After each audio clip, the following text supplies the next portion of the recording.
Rádio Brasil Central. Agora em Goiânia, 7 horas em ponto, a hora brasileira de verão.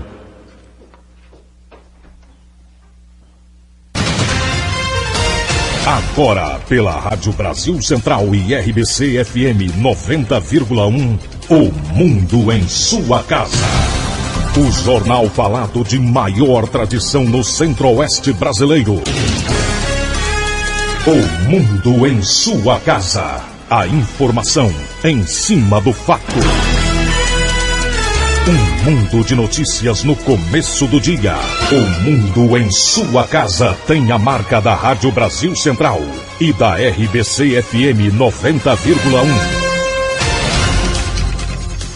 Hoje é sexta-feira, dia 1º de fevereiro de 2013. Bom dia, você ouvinte. Bom dia, Écio Santana. Bom dia, Gil Bonfim. Bom dia para você em todo o Brasil.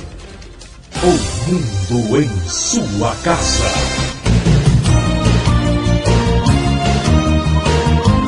Confira os destaques de hoje de O Mundo em Sua Casa. Suspeita de matar jovem queimada é presa ao receber alta em Goiânia. Jovem é preso com 7 cápsulas de cocaína no estômago. PMDB oficializa a candidatura de Renan Calheiros à presidência do Senado. Acusados de matar torcedor do Cruzeiro em 2010 são condenados. Motofretistas terão que usar itens de segurança e comprovar que fizeram curso. Desemprego no Brasil fica em 4,6% em dezembro. Goiás e Vila Nova fazem promoção para o clássico de amanhã. Esses e outros assuntos a partir de agora aqui no Mundo em Sua Casa. Agora são 7:02. O Mundo em Sua Casa. Tempo e temperatura. A previsão para hoje em Goiânia é de céu encoberto com períodos de nublado com chuva e trovoadas isoladas. A temperatura máxima pode chegar aos 27 graus. O teor de umidade relativa do ar fica entre 95% e 60%. Neste momento, os termômetros marcam 22 graus em Goiânia. Tempestade deixa famílias goianienses desalojadas. Defesa Civil orienta moradores das áreas de risco. A forte tempestade que atingiu Goiânia nesta quarta-feira provocou estragos na capital. Um dos locais mais atingidos foi a Vila Fernandes, próxima à Avenida Marechal Rondon. O Ribeirão Anicuns subiu e atingiu cerca de 50 casas. O Corpo de Bombeiros retirou pessoas em risco e isolou 2 quadras que estavam em situação crítica de alagamento. O coordenador da Defesa Civil Municipal, Édilo Costa, fala de outras providências. Nós tivemos, no caso, 3 famílias desalojadas. Nós orientamos elas foram para casa de parentes e 2 pessoas foram para casa de acolhida. Com o término da chuva, a água voltou a baixar e elas já hoje de manhã já retornaram para suas residências. Édilo dá mais orientações à população que mora em áreas de risco. A Defesa Civil, ela orienta o seguinte fato: começou a chover e começou a alagar a casa, elas saírem, ligar para a Defesa Civil ou para o Corpo de Bombeiros, não ficar na residência. A Defesa Civil informa ainda que em qualquer situação de risco, o cidadão pode ligar no telefone 193 do Corpo de Bombeiros, 199 da Defesa Civil ou 3524 4080 e 156 da Prefeitura Municipal de Goiânia. Wilton Vieira para o Sistema Brasil Central de Rádio. 7:04 em Goiânia. O Mundo em Sua Casa. Manchetes dos jornais brasileiros. O Globo. Rio começa a fechar hoje teatros sem segurança. O Estado de São Paulo, alvo de 3 inquéritos. Renan deve ser eleito hoje. Valor econômico. Petrobras vence licitação e volta a investir na Bolívia. Folha de São Paulo, apoiado por Dirceu, Renan Calheiros diz que fará gestão ética no Senado. Jornal do Comércio, PCR fecha casas noturnas. Estado de Minas, vai sair hoje à noite? Cuidado. Correio Brasiliense, tragédia em Santa Maria, 236 razões para não esquecer. 0 hora, Polícia Civil investiga empresa de bombeiro. Brasil Econômico, mercado livre de energia cria bolsa contra calote de até 21%. Hoje, valorização de apartamento é a maior em 3 décadas. Diário da Manhã, inundações urbanas, de quem é a culpa? Não é das chuvas. O Popular, saúde já prevê maior surto de dengue da história. Agora são 7h06. O mundo em sua casa.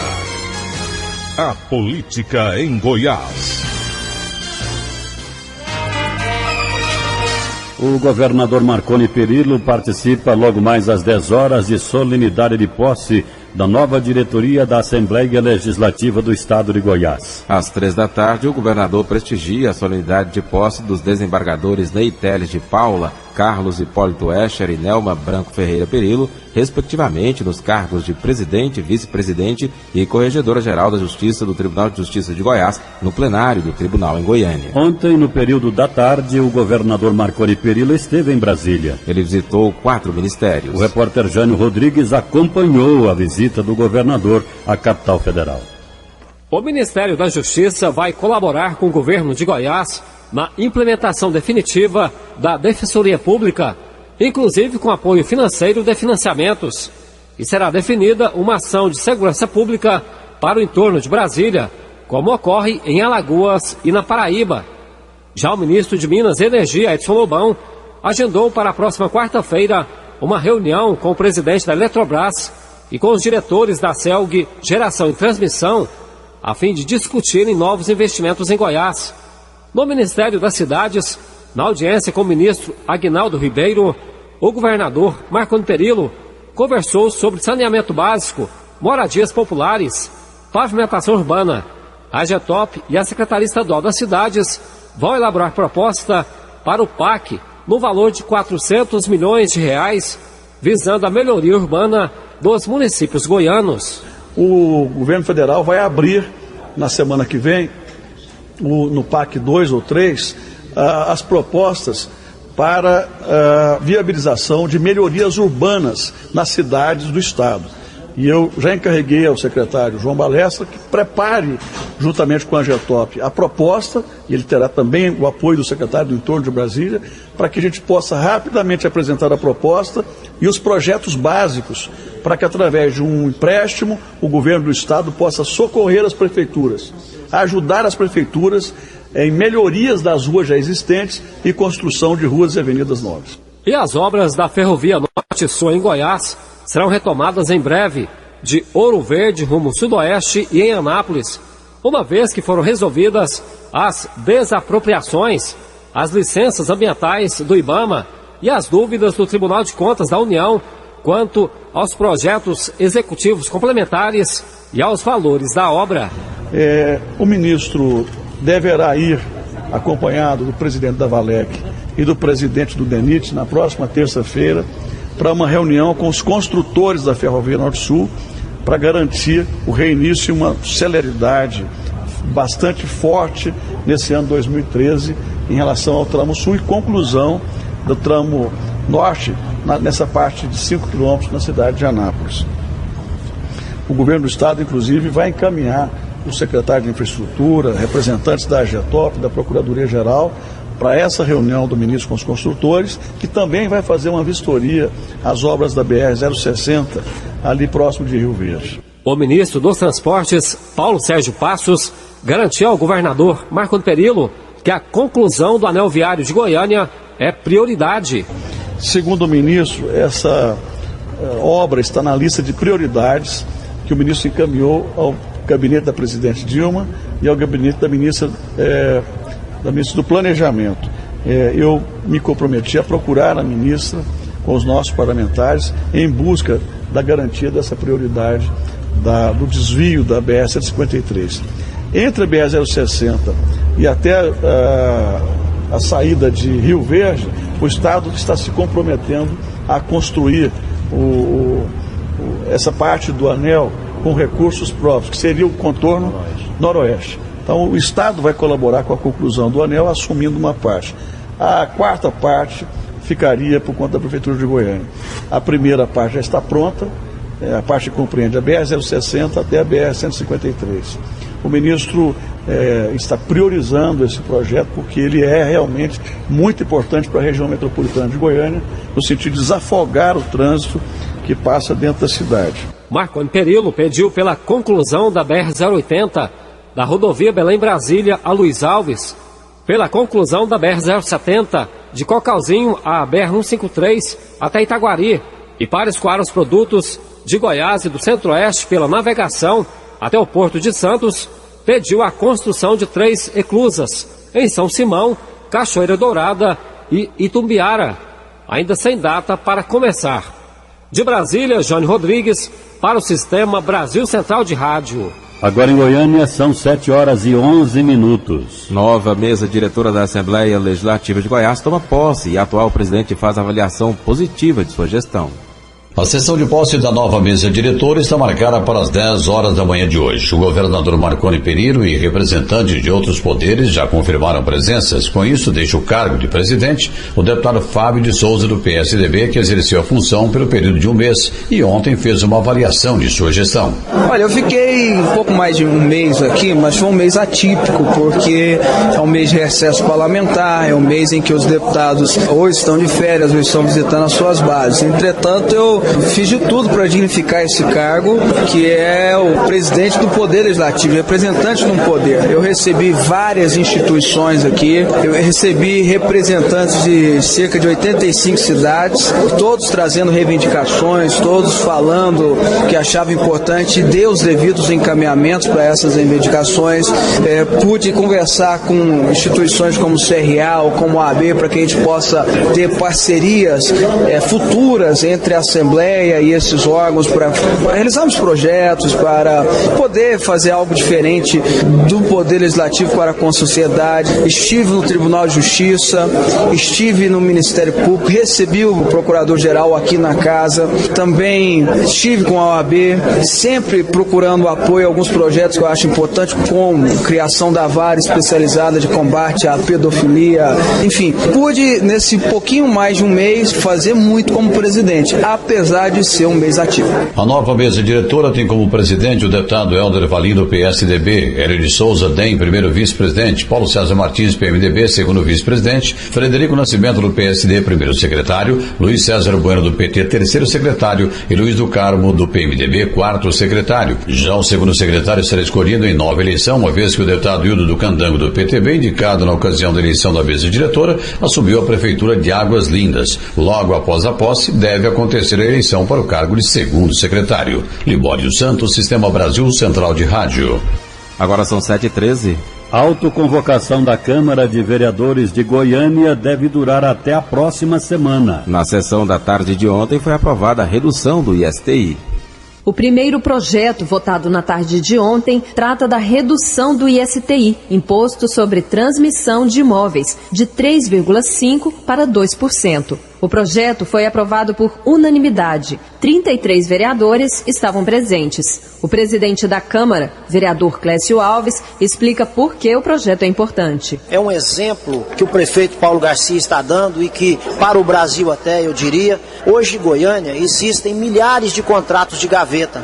São aqueles contratos das pessoas que fazem os negócios em imóveis e por ter 3,5% de obrigação para transferir, as pessoas às vezes não têm essa condição. Então, com isso, deixa o contrato na gaveta, correndo inclusive riscos. O vereador Giovanni Antônio, em tom de crítica à autoconvocação dos vereadores, disse que a redução do ISTI é o único projeto que justifica a autoconvocação. Que de fato tem interesse público é esse da redução da alíquota do ISTI, porque isso é um clamor de toda a sociedade, toda a comunidade. Uma alíquota elevada, aliás, a mais alta de todo o país é a de Goiânia, 3,5%. Ao promover redução de 2%, aí sim você está fazendo justiça fiscal e está atendendo o interesse público. Os demais projetos, basta ver no teor de cada um, que poderia muito bem esperar o retorno das atividades do período ordinário dessa casa, que é a partir do dia 15 de fevereiro. Não havia necessidade de fazer essa autoconvocação.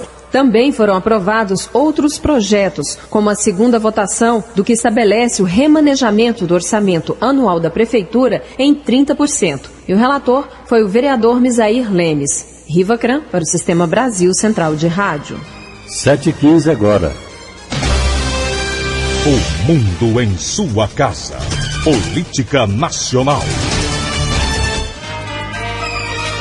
O PMDB oficializou a candidatura do senador Renan Calheiros à presidência do Senado. A eleição será logo mais às 10 horas. Já alvo de uma denúncia da Procuradoria-Geral da República pelo suposto uso de notas fiscais frias, Renan teve o nome aprovado para participar da disputa por todos os PMDBistas. O partido oficializou a indicação do senador Romero Jucá para a segunda vice-presidência do Senado, para a vice-liderança do partido. O senador Eunício Oliveira foi escolhido líder da sigla, função que deverá ocupar até 2015. Foi por aclamação tanto a escolha do senador Renan Calheiros para a presidência, quanto a escolha de Jucá para a segunda vice e a de Eunício Oliveira para a liderança, afirmou Valdir Ralph. O presidente em exercício do PMDB minimizou o fato de o Procurador-Geral da República, Roberto Gurgel, ter apresentado denúncia contra Renan ao Supremo Tribunal Federal na semana passada. Agora o Supremo precisa decidir se aceita ou não a denúncia. Se aceitar, Renan vai ser réu em processo criminal. Renan Calheiros é investigado em inquérito no STF pelo suposto uso de notas fiscais frias para justificar em 2007 que tinha renda para pagar a pensão de uma filha. Ele apresentou as notas referentes à suposta venda de bois para se defender da suspeita de que a pensão era paga por um lobista de uma empreiteira. O escândalo levou à renúncia do PMDBista do comando do Senado em 2007. Renan Calheiros vai disputar o comando do Senado com Pedro Tax, do PDT do Mato Grosso, que detém o apoio do PSOL, PDT, PSDB e PSB. Juntos, os 4 partidos têm 21 senadores. O líder do DEM, José Agripino Maia, informou que apoiará Tax e que vai conversar com os demais membros do partido. O DEM conta com 4 parlamentares. Já Renan Calheiros conta com o apoio do PT, da maioria dos partidos da base aliada e dos PMDBistas, com exceção dos que integram o chamado grupo de senadores independentes, que não seguem as orientações do partido. A avaliação do PMDB é de que Renan Calheiros será eleito com mais de 55 votos. Agora são 7h18. A tragédia de Santa Maria. O delegado Marcelo Arigoni afirmou ontem que a espuma que revestiu o teto da Boate Kiss, onde 235 pessoas morreram no domingo, foi a causa das mortes. A polícia ainda aguarda o resultado da perícia que deverá comprovar essa afirmação. Segundo o delegado, essa espuma costuma ser utilizada em estúdios de gravação, mas geralmente combinada com algum outro material que a torne menos inflável. Mais um ferido teve alta e 2 apresentaram melhora na tarde de ontem. Neste momento, 127 pacientes estão internados, sendo 71 deles em estado grave. E atenção para a notícia de última hora. Morreu na noite desta quinta-feira no Hospital de Pronto-Socorro de Porto Alegre o jovem Matheus Rafael Rachen, de 20 anos. Com mais essa morte, subiu para 236 o número de vítimas do incêndio que destruiu a Boate Kiss em Santa Maria durante uma festa universitária. Ele estava internado em estado grave após ter inalado muita fumaça. O jovem jogava basquete e fez parte da seleção gaúcha. A família do rapaz vive em Santa Cruz do Sul. Agora em Goiânia, 7h19. Morreu ontem em São Paulo o deputado federal Luiz Carlos Santos, de 80 anos, ex-ministro extraordinário para a coordenação de assuntos políticos do governo de Fernando Henrique Cardoso e articulador da emenda pela reeleição. Horário brasileiro de verão, 7h19. O mundo em sua casa. Vamos falar de coisa séria. Você sabia que o alcoolismo e a dependência de drogas têm tratamento? A Associação Terapêutica Filadélfia é especialista no combate à dependência química. Aqui você encontra profissionais especializados e ambiente confortável, que inclui quarto, área de jogos, piscina e muito mais. Nós oferecemos todo o apoio para um tratamento eficaz e sigiloso. Mude de vida, liberte-se do álcool e das drogas. Ligue 3565-6367 e 8266-5209. Associação Terapêutica Filadélfia. O mundo em sua casa. Um mundo de notícias no começo do dia. 7h20 agora. Vamos ao balanço das ocorrências nas rodovias com Libório Santos. Bom dia. Exatamente, bom dia ouvintes do Brasil Central. Lembrando que o tempo continua chuvoso em praticamente todo o estado de Goiás e com isso os motoristas têm de ter mais cautela e mais prudência, tá? Vamos aos números. Nós tivemos nas últimas 24 horas nas rodovias goianas 33 acidentes, 17 feridos e 3 mortos. Os acidentes mais graves: colisão lateral BR-153, quilômetro 312, entre Rianápolis e Rialma.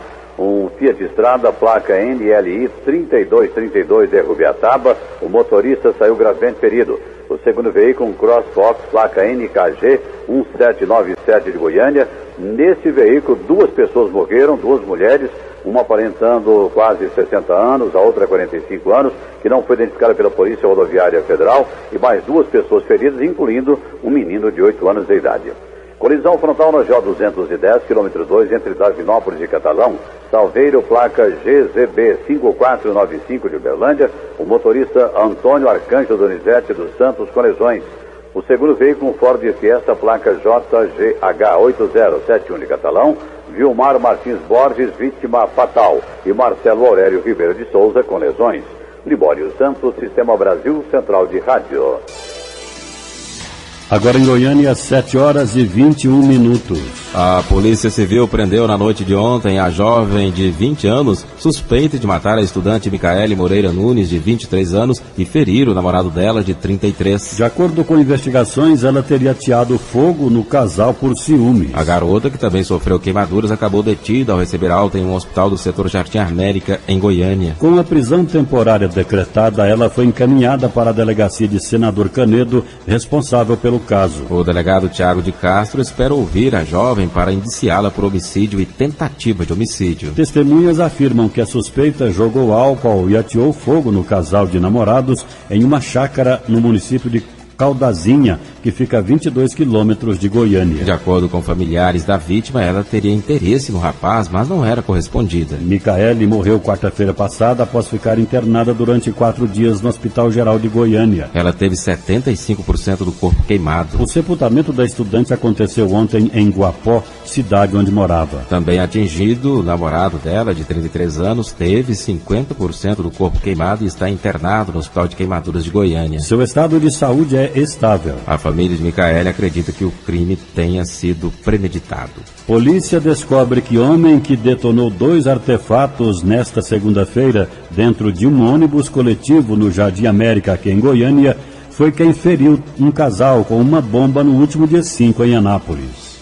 O Inglis Queiroz Costa, de 20 anos, que na segunda-feira foi preso após detonar 2 bombas de fabricação caseira dentro de um ônibus coletivo no Jardim América, em Goiânia, foi quem, no último dia 5 de janeiro, jogou um artefato dentro de um carro no centro de Anápolis, ferindo gravemente Thaís Mendes, de 19 anos, e o namorado dela, Guilherme Almeida, de 20. Após descobrir a autoria, o delegado titular do 7º Distrito Policial de Anápolis, Éder Martins, trabalha agora no sentido de descobrir qual teria sido a motivação do atentado cometido contra o casal. O primeiro passo foi o modus operandi, a forma com que ele praticou esse crime aí na cidade de Goiânia, que coincidiu com o modus, uma bomba, um artefato explosivo que também foi utilizado aqui na cidade de Anápolis. Um segundo fato que nos chamou a atenção foi as vestimentas. Foi apreendido com ele uma vestimenta, uma blusa, um boné, totalmente semelhante ao que foi utilizado no dia dos fatos aqui na cidade de Anápolis. E o terceiro fato foi ele ter negado que era proprietário de uma bicicleta inicialmente, mas a Polícia Civil, devido a um trabalho da Polícia Civil, um trabalho investigativo, a gente conseguiu localizar essa bicicleta aqui na cidade de Anápolis, em uma agência. Conseguimos encontrar pessoas que confirmaram aqui que esse senhor teria pedido, inclusive no dia dos fatos, após os fatos, no período da tarde, para que essa bicicleta fosse lavada, desmanchada e colocada em uma mala, que ele iria levá-la para o estado de São Paulo. E a prova principal da Polícia Civil foi a comparação que foi feita das cenas delitivas, aquela bicicleta, que a gente tem 13 cenas dessa bicicleta, comparando com as imagens dessa bicicleta apreendida. Tivemos o apoio de um perito aqui do Instituto de Criminalística de Anápolis, que acompanhou juntamente conosco aqui a análise dessas cenas, e a gente concluiu que é a mesma bicicleta, ou seja, a mesma bicicleta que foi utilizada. Não temos dúvida de que seja essa pessoa que jogou a bomba. O que a Polícia Civil está fazendo agora? É fazendo um trabalho investigativo para ver se tem um mandante, um coautor, um partícipe, as circunstâncias, a motivação. O acusado tinha o costume de ir até a cidade de Anápolis? Ele ficava aqui, ele morou aqui uma temporada. Inclusive, ele declarou pra gente que trabalhava no serviço de construção, que ficava aqui, que às vezes se hospedava na casa de albergue, às vezes ficava em outro local aqui. Sabe? Tudo isso já foi confirmado. Thaís e Guilherme, que tiveram mais de 70% dos corpos queimados, continuam internados no Hospital de Queimaduras de Anápolis, sem previsão de alta. Aulus Rincon para o Sistema Brasil Central de Rádio. 7h25 agora. Uma criança de 2 anos se afogou na tarde de ontem em uma chácara em Aparecida de Goiânia. Ela está internada no Hospital de Urgências de Goiânia e seu estado de saúde era considerado gravíssimo. De acordo com o Corpo de Bombeiros, a família passeava na chácara no setor Cidade Satélite São Luís quando o acidente aconteceu. Segundo a família, a menina sumiu e em questão de segundos foi encontrada já inconsciente dentro da piscina.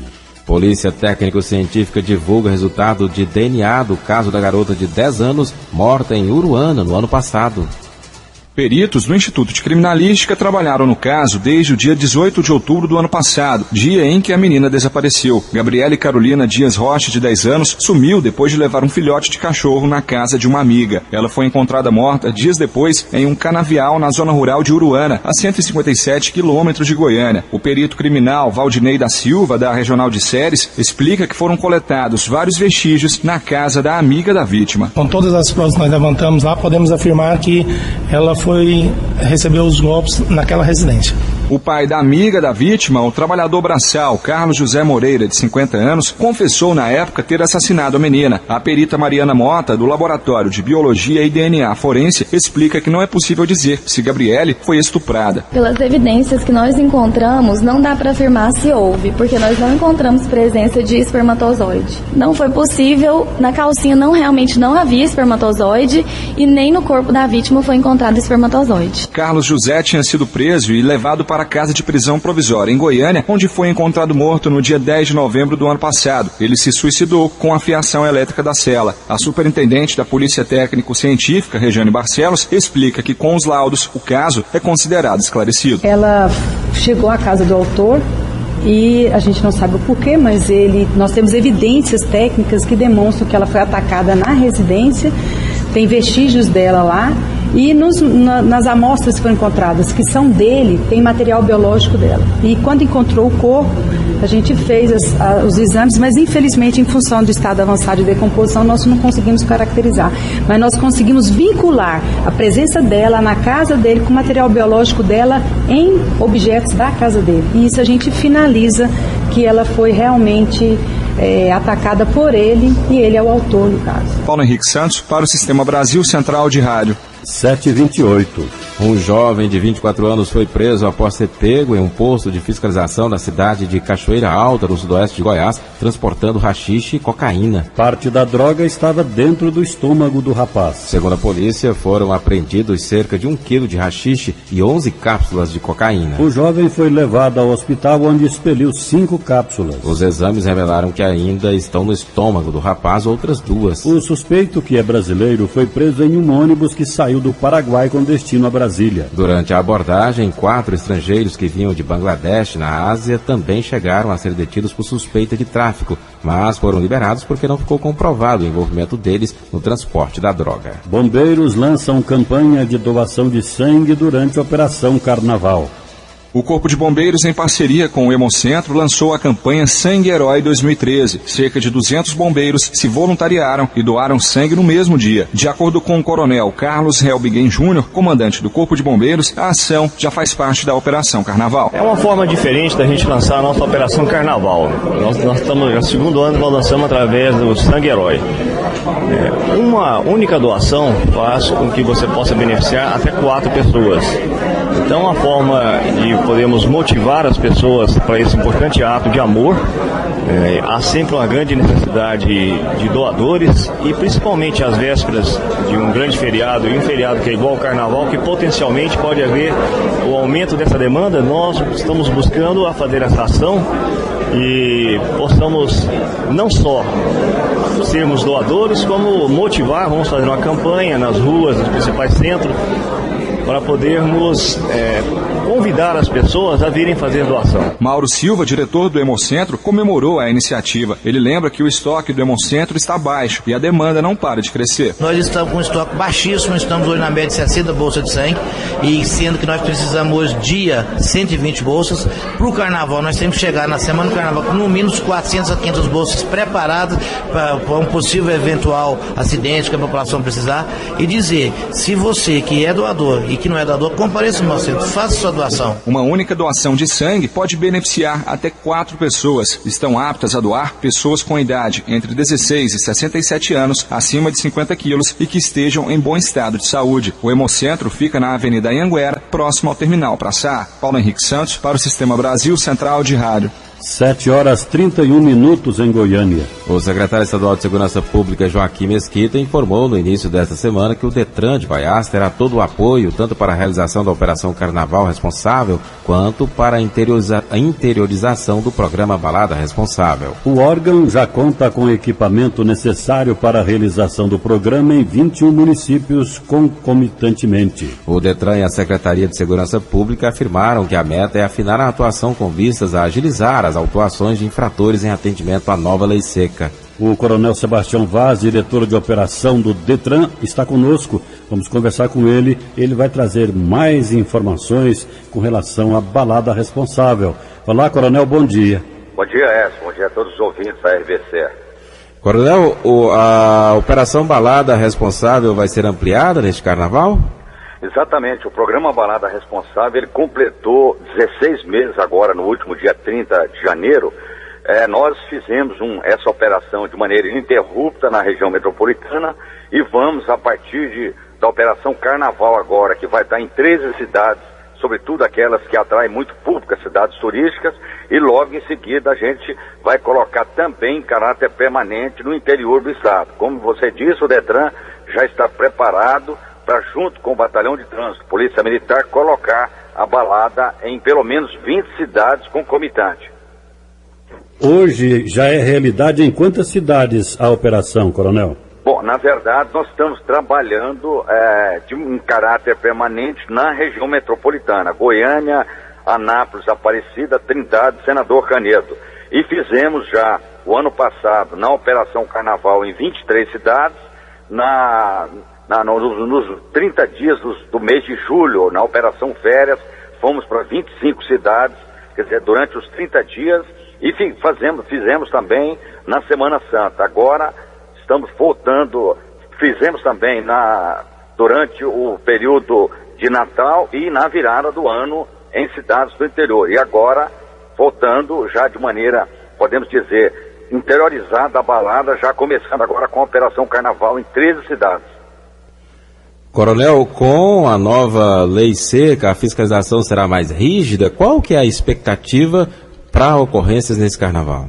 Bom, sem dúvida, a questão das alterações da lei seca, em dezembro mudou-se a questão do valor da multa passando para 1.915 e também a questão da admissão de outros meios de prova para poder caracterizar a questão principalmente do crime de trânsito. E agora tivemos, nesta semana, a terceira alteração, que foi a tolerância zero para o álcool. Hoje, a questão da infração administrativa praticamente não pode mais ter a presença de álcool. E a questão do crime de trânsito também reduziu, no caso do exame de sangue, a questão do zero para o álcool. A nossa expectativa é que esse carnaval ele seja um carnaval mais tranquilo, em função da grande divulgação, do apoio que a mídia deu à questão das alterações da lei seca e o processo, principalmente, de conscientização em função dessa operação nossa, a Balada Responsável, que foi lançada 16 meses atrás. A gente espera realmente ter um carnaval mais tranquilo do que o carnaval do ano passado. Coronel Sebastião Vaz, a gente observa uma preocupação muito grande da autoridade goiana e particularmente a sua em relação à segurança no trânsito. O investimento em educação de trânsito e a legislação são eficientes, são parceiros? Não, exatamente. O Detran, para você ter uma ideia, Gil, nós investimos no ano passado uma ordem de 27 milhões e 500 mil. Só com pagamento de banco de horas, nós pagamos para policiais militares em torno de 3 milhões e 700 mil. Estamos hoje, assim, com uma relação muito próxima, principalmente com a Polícia Militar. Nós queremos, nessa reunião com o secretário de Segurança Pública, isso foi discutido, a possibilidade da gente agregar os demais órgãos da Segurança Pública que participaram efetivamente da assinatura no dia 27 de setembro de 2011, a Polícia Civil, através da DICT, o Instituto Criminalística, a Polícia Rodoviária Federal. Queremos os órgãos municipais de trânsito, o caso de Goiânia, como a MT, que foi parceira desse projeto durante os primeiros meses, mas depois acabou o projeto sendo tocado só com a Polícia Militar e o Detran. Mas o apoio que o Detran está dando no sentido da gente desenvolver e apoiar com recursos financeiros e materiais as duas frentes que focam essa questão da relação álcool e direção, que é a questão da educação de trânsito, que o Detran investiu cerca de aproximadamente 11 milhões de reais. Nós temos hoje já adquirido um ônibus que vai ter uma operação agora que vai estar participando do governo itinerante, inclusive nas cidades, e nessa operação Carnaval a gente já vai com cerca de aproximadamente 60 funcionários do Detran nessa operação, focado só na educação de trânsito, visitando bares, restaurantes, os pontos de festejo, e vamos estar com um efetivo total de cerca de 350 entre funcionários e policiais militares que vão estar trabalhando nessa operação Carnaval. A nossa expectativa é que seja um carnaval tranquilo, que os condutores sejam responsáveis em não misturar a questão do álcool com direção, porque se isso acontecer, a punição ela vai ser rigorosa, como vem sendo nesses últimos 16 meses.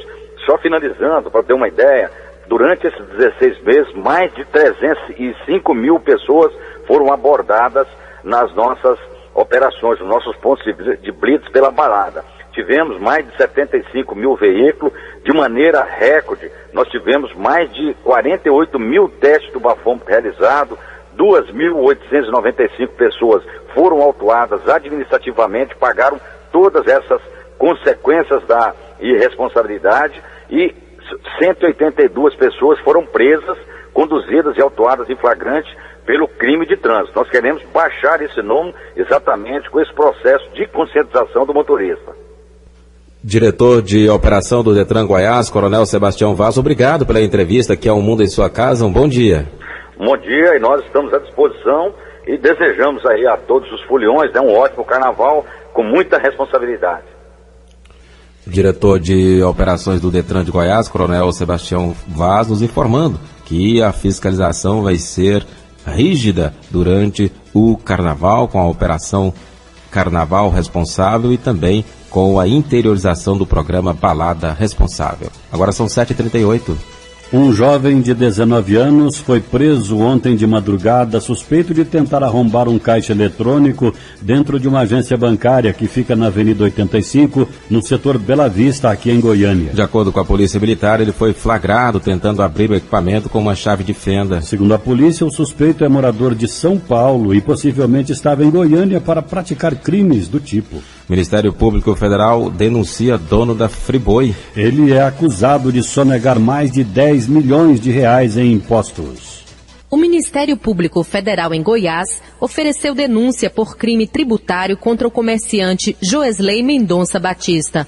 Na semana passada, a Justiça Federal recebeu a acusação determinando o processamento da ação penal contra o denunciado. De acordo com o MPF, ele sonegou mais de 10 milhões de reais entre janeiro de 1998 e julho de 1999. Sócio majoritário e administrador do então frigorífico Eldorado Indústria e Comércio de Carnes, conhecido como Friboi, Joesley suprimiu tributos e contribuições sociais devidos à União mediante a omissão de informações às autoridades fazendárias, segundo a denúncia do Ministério Público Federal. Joesley é acusado por não recolher o imposto de renda pessoa jurídica, IRPJ, as contribuições devidas para o Programa de Integração Social PIS, as contribuições para o financiamento da Seguridade Social COFINS e a contribuição social. Ao todo, foram R$ 4.813.928,89 sonegados, segundo o Ministério Público Federal, o que em valores atuais representa mais de 10 milhões de reais. Em nota, a assessoria do empresário afirma que Joesley não recebeu nenhuma intimação. Com relação ao processo, que se originou numa discussão na Receita Federal sobre auto de infração no valor de 4 milhões de reais, a assessoria esclarece que o empresário obteve decisão favorável em grande parte da discussão, na esfera administrativa, e espera que o MPF tenha a mesma interpretação. Patrícia Almeida para o Sistema Brasil Central de Rádio. Agora em Goiânia são 7h40. Suspeito de agredir a mulher e a sogra, o jogador goiano Eduardo Pereira Rodrigues, conhecido como Dudu, divulgou ontem uma nota oficial afirmando que tudo não passou de um grande mal-entendido. De férias em Goiânia, o meio-atacante do Dínamo de Kiev, da Ucrânia, foi detido quarta-feira. Ele foi liberado após pagar fiança de R$12 mil. Segundo a nota, o problema foi uma questão familiar que acabou gerando uma grande repercussão na opinião pública. Dudu garante que a situação não envolveu a mulher dele e já foi esclarecida mediante os órgãos legais. A delegada responsável pelo caso, Fabiana Mancuso, titular da Delegacia Especializada no Atendimento à Mulher, onde Dudu prestou depoimento, disse que não concorda com a forma como ele trata o assunto. De acordo com a delegada, Dudu, que defendeu a seleção brasileira de futebol sub-20 em 2010, responderá por lesão corporal e injúria contra a sogra e por agressão física sem lesões aparentes contra a esposa. As duas fizeram o exame de corpo de delito no mesmo dia do acontecido. Se condenado, o jogador pode pegar até 3 anos de prisão. Hora brasileira de verão, 7h42. A seguir, as notícias do esporte. O mundo em sua casa. Eu peguei dengue 2 vezes. Foi horrível. Muita dor no corpo, febre. Fiquei de cama. Aí o quadro foi piorando, acabei indo pro hospital. E eu morri. É isso mesmo. Quem está falando é apenas um ator. Eu estou nesse comercial porque o Paulo Rodrigues não pôde contar a própria história. Ele morreu de dengue. Tire 10 minutos por semana para combater o mosquito. Elimine a água parada, realizando as ações que você já conhece. Em caso de febre, dor no corpo, nas articulações e manchas vermelhas na pele, procure uma unidade de saúde. Jamais tome remédio por conta própria. E se os sintomas piorarem, retorne ao posto de saúde imediatamente. Dengue mata. E se você não ajudar, ela vai matar cada vez mais. Todo mundo sabe como a dengue começa. E se você não ajudar a combater, a gente sabe também onde ela pode terminar. SUS, Secretaria de Estado da Saúde, Governo de Goiás. O mundo em sua casa. O jornal falado de maior tradição no Centro-Oeste brasileiro.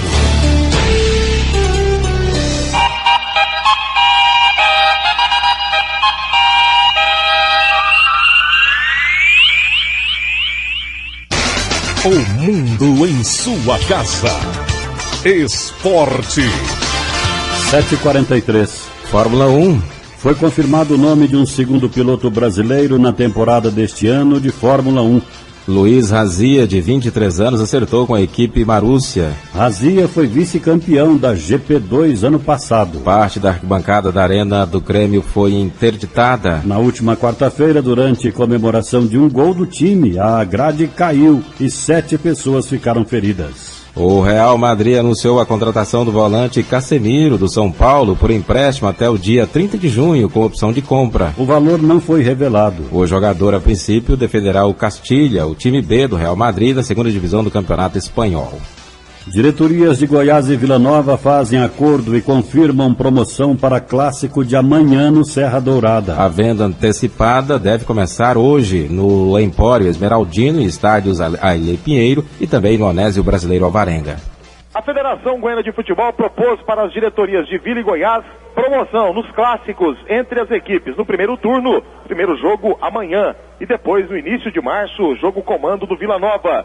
Vila e Goiás entraram em acordo e teremos a promoção para os torcedores com a camisa dos times, do Vila e também do Goiás. Os preços estão mantidos, R$20 arquibancada, 40 cadeira. Torcedores com a camisa de Vila ou Goiás pagarão meia. O atacante Neto Baiano, após mais de 20 dias, aguardando a regularização, finalmente está à disposição do técnico Enderson Moreira. A gente imagina que o jogador será titular amanhã, diante do Vila Nova, 5 horas, no estádio Serra Dourada. A venda de ingressos começa a partir das 8h30 da manhã. O lateral esquerdo Heron, do Atlético Mineiro, está muito próximo de acertar com o Goiás para o restante da temporada.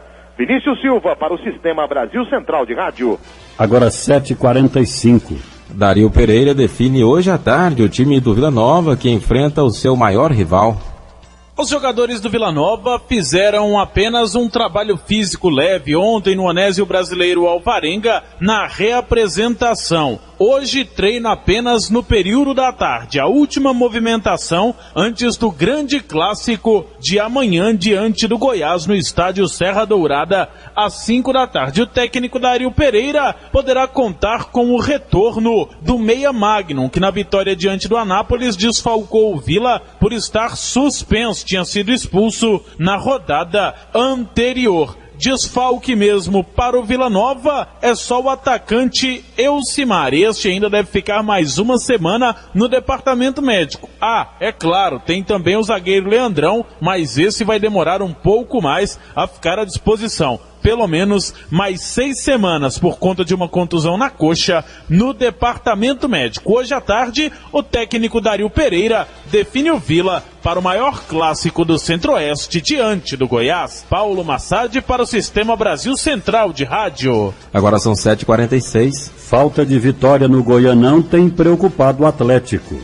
O Atlético tem a obrigação de vencer. Esta frase é do técnico Jairo Araújo. Na reapresentação do elenco, uma longa reunião depois do empate em Rio Verde 1-1. O Atlético ainda não venceu, 2 derrotas, 2 empates. Neste domingo, enfrenta a Aparecidense no estádio Aníbal Toledo. Hoje à tarde, no CT Urias Magalhães, treino apronto. A tendência é a repetição da mesma equipe, inclusive a dupla de ataque, que começa a se destacar, William Barbio e Ricardo Jesus. Na sua estreia, Ricardo marcou o gol atleticano. O Atlético que ontem conheceu seu adversário na Copa do Brasil, o Cametá, time que disputa o Campeonato Paraense. Humberto Castro para o Sistema Brasil Central de Rádio. Em Goiânia, 7h47. Um dos principais clássicos do futebol brasileiro foi disputado numa noite de sexta-feira. Flamengo e Vasco jogaram ontem pelo Campeonato Carioca. O Mengão venceu por 4-2. Agora são 7h48. Essas foram as notícias do esporte. O mundo em sua casa. A Polícia Militar está cada vez mais próxima do cidadão. Agora, além de ligar 190, você pode ligar diretamente para o telefone da viatura do seu bairro ou da sua cidade. No seu bairro ou cidade, há sempre uma viatura rondando pelas ruas. Conheça e anote o celular desta viatura. Acesse o site, é mais rápido e eficiente. E sempre que for necessário, acione a Polícia Militar. É a Polícia Militar e você, por uma sociedade mais segura. O mundo em sua casa. A informação em cima do fato. Goiânia está prestes a registrar a maior epidemia de dengue dos últimos anos. O alerta é da própria prefeitura, que estima em 50 mil a quantidade de infectados este ano. Juliana Brasiel, diretora de epidemiologia da Secretaria Municipal de Saúde, está conosco e a gente vai conversar com ela sobre este assunto. Juliana, bom dia. Bom dia. Juliana, que motivos dão a Goiânia a possibilidade de enfrentar a maior epidemia de dengue da história? Bom, o principal motivo que nós estamos prevendo essa grande epidemia é a circulação do sorotipo DEM4. Ele foi introduzido em Goiânia em novembro de 2011 e a gente tem monitorado o vírus desde então, e a partir do final do ano passado ele começou a predominar mais do que o DEM1. Então, agora, praticamente todos os isolamentos virais que a gente tem feito, quase todos têm dado DEM4, e praticamente toda a população está suscetível a esse vírus, porque quase ninguém ainda pegou a doença por esse vírus. E esse vírus é o responsável pelo agravamento, já que hoje temos 50 mil atingidos, a quantidade de infectados em 2013? Então, o vírus ele não é mais grave, mas acontece que ninguém ainda... quase ninguém foi infectado pelo vírus, então praticamente toda a população pode pegar dengue por esse sorotipo. Por isso, a nossa previsão de que pode ser em torno de 50 mil casos da epidemia desse ano. Juliane, a Prefeitura está preparada para atender tantos infectados? Sim, a gente desde de outubro do ano passado, a gente já tem preparado um plano de contingência para atender os casos. Nós estamos separados para atender pelo menos mais o dobro ou o triplo de casos por semana que está ocorrendo hoje. Então a Prefeitura está com todo já o esquema todo montado para que a gente possa atender esses doentes caso isso ocorra realmente. Além das atitudes que a população tem que tomar, que sabe que tem que tomar e não está tomando, o que a Prefeitura está fazendo para ampliar essa proteção? Então, além dessa questão do morador, cada um limpando sua residência, tirando os criadouros, a Prefeitura também fazendo já começou a fazer, vai continuar fazendo mutirões de limpeza nos bairros mais predominantes da doença, agentes de endemias visitando as residências, o Fumacê passando nas casas. Então, a Prefeitura está fazendo todas as ações que são possíveis. Juliana Brasiel, diretora do Departamento de Epidemiologia da Secretaria Municipal de Saúde, obrigado pela entrevista aqui ao Mundo em Sua Casa. Um bom dia. Obrigado, bom dia a vocês. Bom dia, obrigado. Juliana Brasiel, que é diretora do Departamento de Epidemiologia da Secretaria Municipal de Saúde, nos informando que há uma estimativa da Prefeitura de Goiânia de que este ano pode haver 50 mil infectados pela dengue. Agora em Goiânia são 7h52. Projeto que reajusta salário dos professores da rede municipal de Goiânia deve ser votado hoje. O aumento para os educadores vai ser de 7,97%, passando, na maioria dos casos, de R$ 1.556 para R$ 1.680. O relator do projeto, o vereador Giovanni Antônio, comenta seu parecer positivo. Procuramos um contato com a representação do Sintego, que é o sindicato que representa a categoria dos professores, e em conversa com a própria presidente e alguns diretores, nos informaram que da forma como foi proposto, contempla toda a categoria. O objetivo do projeto é tornar o piso salarial dos professores em Goiânia 7,3% maior do que o piso proposto pelo Ministério da Educação. Riva Cram, para o Sistema Brasil Central de Rádio.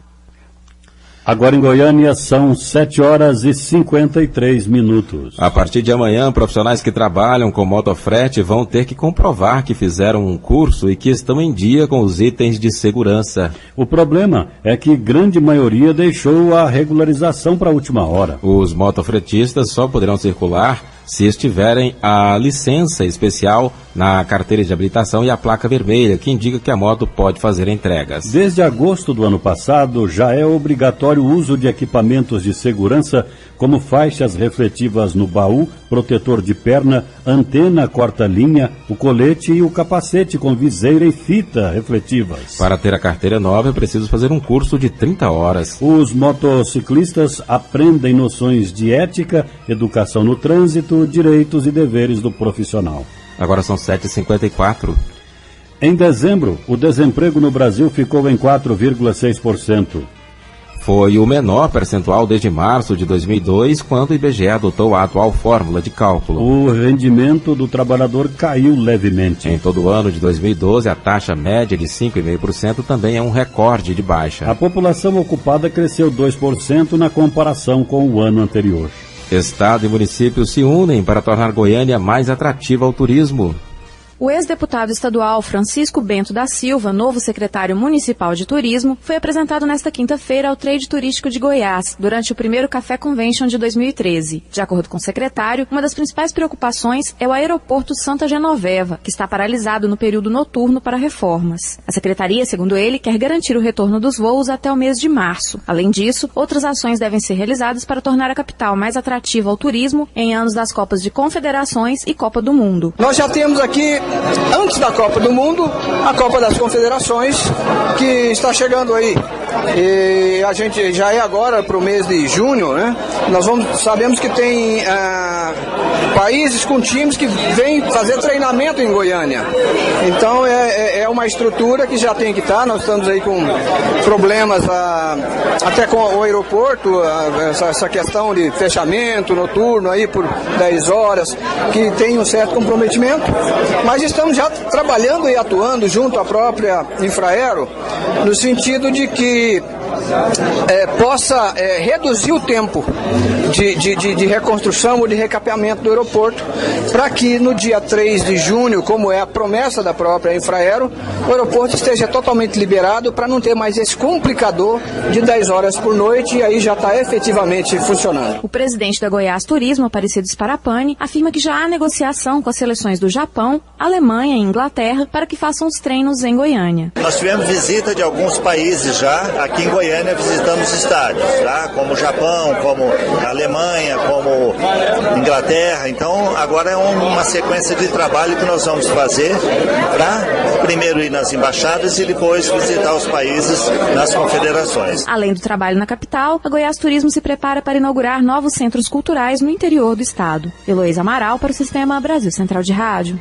Agora 7h56. A Agência Nacional de Telecomunicações aprovou o reajuste de até 0,5% da tarifa de telefonia fixa para ligações locais e de longa distância. Os novos valores entram em vigor 2 dias após a publicação da decisão do Diário Oficial da União, o que deve ocorrer até segunda-feira. O reajuste não atinge planos oferecidos por empresas que atuam sob autorização, como a NET e a GVT, por exemplo. Crescimento do setor de panificação em 2012 é resultado de capacitação e inovação em serviços e produtos.